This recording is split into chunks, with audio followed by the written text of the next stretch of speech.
National command and operation centre کے تازہ ترین اعداد و شمار کے مطابق گزشتہ 24 گھنٹوں کے دوران 1340 نئے کیسز رپورٹ ہوئے۔ پنجاب میں 1,66,777، سندھ میں 2,55,430، خیبر پختونخوا میں 70,716، بلوچستان میں 18,972، گلگت بلتستان میں 4,951، اسلام آباد میں 43,282، جبکہ آزاد کشمیر میں 9,718 کیسز رپورٹ ہوئے۔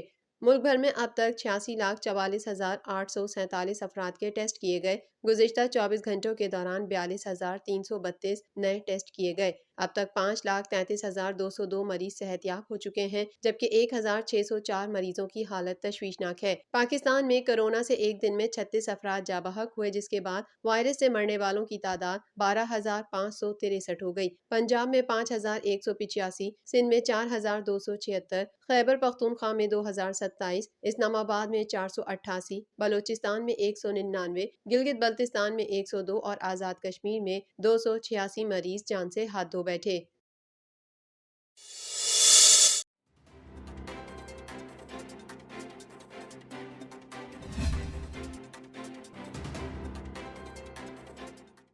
سماجی رابطے کی ویب سائٹ ٹویٹر پر اپنے ٹویٹ میں وزیر اعظم عمران خان نے ایف بی آر کو خراج تحسین پیش کرتے ہوئے کہا کہ انسداد اسمگلنگ اور ٹیکسوں کی پڑتال و تعمیر کے باب میں بے خوف اقدامات کے ذریعے 7 ماہ کے محصولاتی اہداف حاصل کرنے پر میں ایف بی آر کے زمینی عملے کو سراہتا ہوں۔ ان کا فرض ہے کہ وہ پوری دیانتداری اور ثابت قدمی سے اپنے فرائض کو انجام دیتے رہیں۔ وزیر اعظم عمران خان نے ایف بی آر کو خراج تحسین پیش کرتے ہوئے کہا کہ 7 ماہ کے محصولاتی اہداف حاصل کرنے پر میں ایف بی آر کے زمینی عملے کو سراہتا ہوں۔ وزیر اعظم نے یہ بھی کہا کہ اسی طرح انفارمیشن ٹیکنالوجی سے آراستہ ٹرانسفارمیشن پلان اور جدید ترین ٹریک اینڈ ٹریس سسٹم حاصل کرنے پر میں ایف بی آر صدر دفتر کی ٹیم کو بھی شاباش دیتا ہوں۔ جولائی 2021 میں پوری فعالیت کے بعد اس سے اربوں روپے کے اضافی محاصل میسر ہوں گے، جعل سازی کا خاتمہ ہوگا اور قانون کے نفاذ کی راہ ہموار ہوگی۔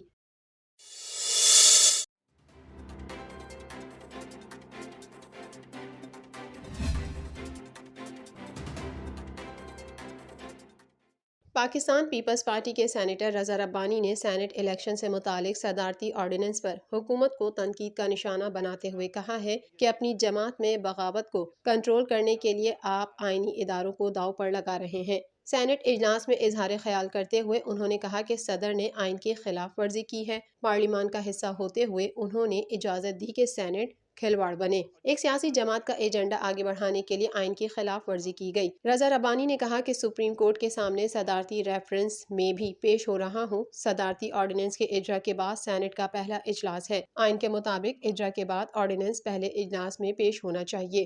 ان کا کہنا تھا کہ اکتوبر 2020 میں سینٹ انتخابات سے متعلق آئینی ترمیمی بل پارلیمنٹ میں پیش کیا گیا۔ آئینی ترمیمی بل میں سینٹ کے پورے ایوان کی کمیٹی کی تجویز کو نہیں لایا گیا۔ اکتوبر سے جنوری تک آئینی ترمیمی بل قائمہ کمیٹی کے سامنے پڑا رہا ہے۔ انہوں نے کہا کہ حکومت نے بل پر اپوزیشن کو کیوں اعتماد میں نہیں لیا۔ حکومت آئینی ترمیمی بل قومی اسمبلی میں لے آئی اور اس پر بحث جاری تھی کہ قومی اسمبلی اور سینٹ کا اجلاس غیر معینہ مدت تک ملتوی کیا گیا۔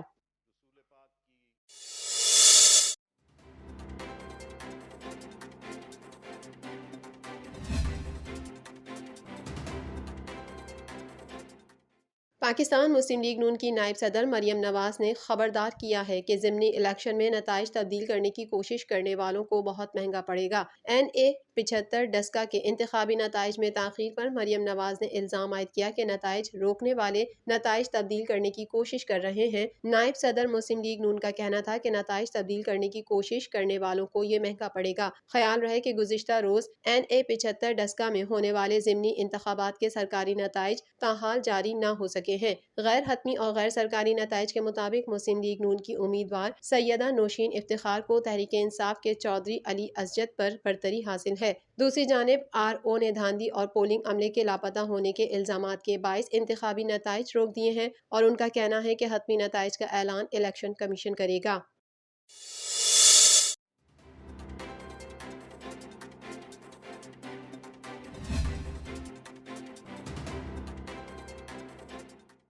کراچی کی احتساب عدالت نے سابق چیئرمین فشرمین کوآپریٹو سوسائٹی نثار مورائی اور دیگر کے خلاف غیر قانونی بھرتیوں سے متعلق ریفرنس میں نثار مورائی اور سلطان قمر صدیقی کو 7 سال قید اور جرمانے کی سزا سنا دی۔ عدالت نے کیس میں نامزد دیگر 2 ملزمان عمران افضل اور شوکت حسین سمیت 4 ملزمان پر 1 کروڑ روپے جرمانہ بھی عائد کیا ہے۔ عدالت نے فیصلے میں کہا کہ نثار مورائی نے فشریز میں 143 غیر قانونی بھرتیاں کی اور 20 افراد کو مستقل کیا۔ ان کے خلاف غیر قانونی بھرتیوں کا الزام ثابت ہوتا ہے۔ عدالت نے کہا کہ ریفرنس میں دیگر ملزمان کے خلاف غیر قانونی بھرتیوں کا الزام ثابت نہیں ہوتا ہے، لہٰذا گل منیر، ابو بکر، ریاض عمران اور عبدالسعید کو عدم شواہد کی بنا پر بری کر دیا۔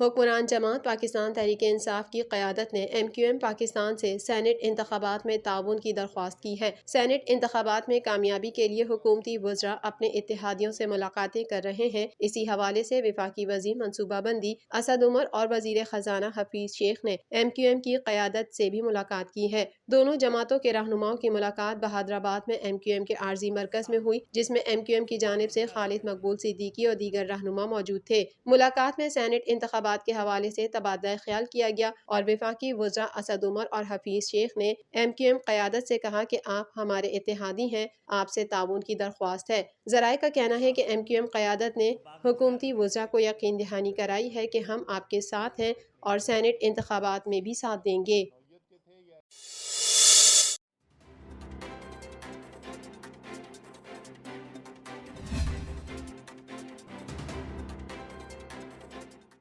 پاکستان سپر لیگ 6 میں شریک کرکٹرز کے کرونا میں مبتلا ہونے کے بعد ہنگامی صورتحال پیدا ہو گئی ہے۔ پاکستان سپر لیگ کے 6 ایڈیشن میں شامل ایک کھلاڑی کا کرونا ٹیسٹ مثبت آ گیا ہے، جس کے بعد ہنگامی صورتحال پیدا ہو گئی ہے اور غیر ملکی کھلاڑیوں کے تحفظات کے پیش نظر بایو سیکیوربل میں موجود تمام کھلاڑیوں اور آفیشلز کے فوری طور پر کرونا ٹیسٹ لینے کا فیصلہ کیا گیا ہے۔ اس سے قبل کرونا کے شکار کھلاڑی کو علامات ظاہر ہونے پر قرنطینہ کیا گیا تھا، جس کے بعد ان کا کرونا ٹیسٹ مثبت آ گیا ہے۔ خیال رہے کہ PCB کی جانب سے پشاور زلمی کے کپتان وہاب ریاض اور کوچ ڈیرن سیمی کو پہلے ہی بایو سیکیوربل کی خلاف ورزی کرنے پر 3 دن کے لیے آئسولیشن میں بھیج دیا گیا ہے، جہاں ان کے دوبارہ سے کرونا ٹیسٹ کیے جائیں گے۔